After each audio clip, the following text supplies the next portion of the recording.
Salut chers techniciens, soyez les bienvenus dans cette nouvelle vidéo. Aujourd'hui j'aimerais partager avec vous les techniciens, avec mes collègues techniciens, l'un des composants qui est vraiment très important pour le rétroéclairage donc de nos téléphones. Donc observez très bien, si vous avez observé ici, regardez ce composant de suipatte, il est appelé backlight. On arrive à le localiser à travers la présence de la diode, à travers la présence de la diode, la présence de la bobine Boox, ainsi que des condensateurs. Dans certains téléphones, vous aurez des fusibles, etc. Donc, je vais parler donc des composants qu'ils communiquent avec. Nous aurons l'occasion d'en parler. Donc, ici, je m'intéresse beaucoup à ce circuit intégré. Des 6 pattes que vous voyez, 1, 2, 3. De l'autre côté aussi. De l'autre côté aussi, c'est 6 pattes. Observez vous-même. Regardez. De l'autre côté aussi, c'est 6 pattes. Vous voyez ça? Voilà, j'espère que vous voyez très bien. C'est 1, 2, 3, 4. 1, 2, 3. Ça fait 6 pattes en tout. Donc, c'est un circuit intégré qui joue un très grand rôle pour le rétroéclairage donc de nos appareils. Donc, ce que vous devez retenir du composant.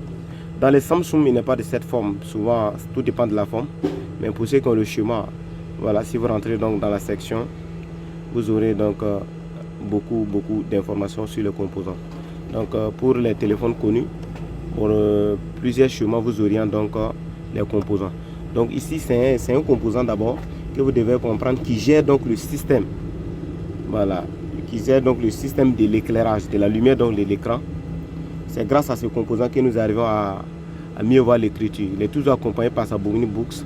Voilà, qui permet donc de bousculer le courant pour pouvoir mieux éclairer les lettres afin que nous puissions mieux voir. Donc il faut dire que si toutefois ce composant est défectueux, et si nous prenons l'appareil que nous allons, ou bien si c'est tombé dans l'eau, ou bien si le téléphone a eu un choc, donc qu'est-ce qui va se passer? Quand nous allons prendre l'appareil puis allumer, vous verrez que notre écran est noir, mais quand même nous sentons que l'appareil est allumé. Voilà, donc parfois même nous avons tendance que la tactile fonctionne. Ça veut dire toi, quand tu touches la tactile, tu sens que la tactile fonctionne, mais tu ne vois rien, Mais généralement, dans certains appareils, quand tu vas torser, tu verras très bien la lumière. Ou bien si tu sors sur le soleil, tu observes très bien, tu verras très bien la lumière visible. Voilà, ou dans les cas contraires, souvent ça vient, l'appareil vient, l'éclairage vient, et puis ça repart, ça redevient noir. Mais néanmoins, quand tu torses là, tu vois l'écriture, mais à faible luminosité. Donc, ce sont des défauts que vous devrez faire attention. Vous devrez penser donc à votre circuit backlight. Mais il faut dire que vous savez déjà les composants dont ils communiquent avec. Ils communiquent avec divers composants, à savoir le connecteur LPC. Ils communiquent aussi avec cette bobine, la bobine Boox ou élévateur de tension, qui permet donc d'élever la tension pour mieux éclairer les lettres, comme si je l'ai si bien dit. Vous avez également une diode à côté ici. Donc cette diode, il protège l'appareil contre les inversions de tension. Cette diode que vous voyez comme ça, il va vous donner une valeur 500 et quelques. Si vous avez 300 et quelques, ça sera faible. L'appareil ne pourra pas, voilà, s'allumer. Donc ici nous avons aussi des condensateurs. Regardez ici, nous avons des condensateurs qui servent de filtre, comme nous le savons. Voilà, c'est eux qui filtrent donc voilà, pour que les composants puissent fonctionner correctement. Voilà, et c'est eux qui permettent donc de stabiliser aussi la tension. Voilà, la tension de sortie, comme vous le savez déjà, de façon partielle, le rôle donc des condensateurs dans un téléphone mobile. Donc dans certains téléphones vous aurez des fusibles, mais dans le cas ici, voilà, nous n'avons pas de fusibles ici pour le cas des téléphones très simples comme les X665 que nous avons ici. Voilà, donc comme vous le savez, le fusible n'a que pour fonction de protéger l'appareil contre les courts-circuits, les surchauffe, les surcharges. Voilà, maintenant la meilleure des choses, quand vous prenez le téléphone, comment vous pouvez faire pour savoir que c'est notre circuit backlight qui est défectueux?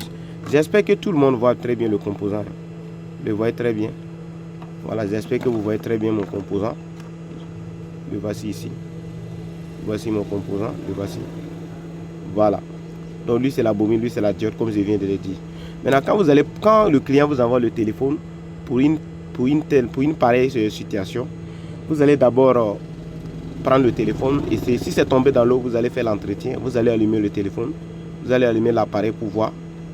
Voilà, si l'appareil s'allume et que le téléphone est noir, c'est que nous avons un problème. Maintenant, la chose la plus importante, n'oubliez pas de torser pour voir.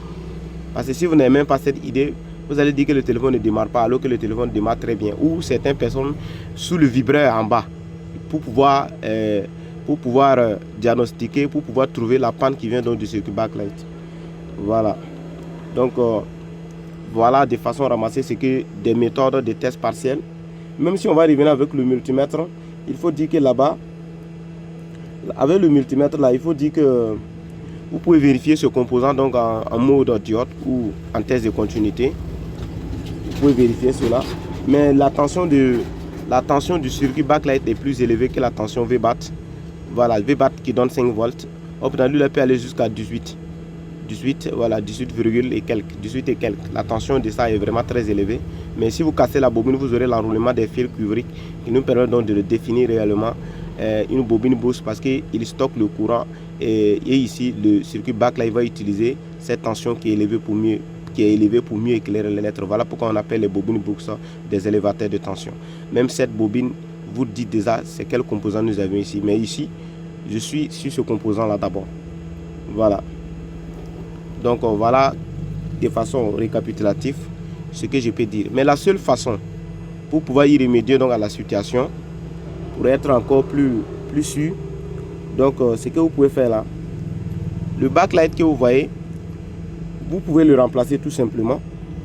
Voilà, vous remplacez le circuit backlight. Voilà, comme solution, voyez ce que je peux vous dire. Vous allez le remplacer pour que votre téléphone puisse, voilà, reprendre correctement. Maintenant, vous allez aussi, il arrive des fois que ce n'est pas le circuit backlight, mais c'est plutôt la diode. Vous allez aussi remplacer la diode. Voilà.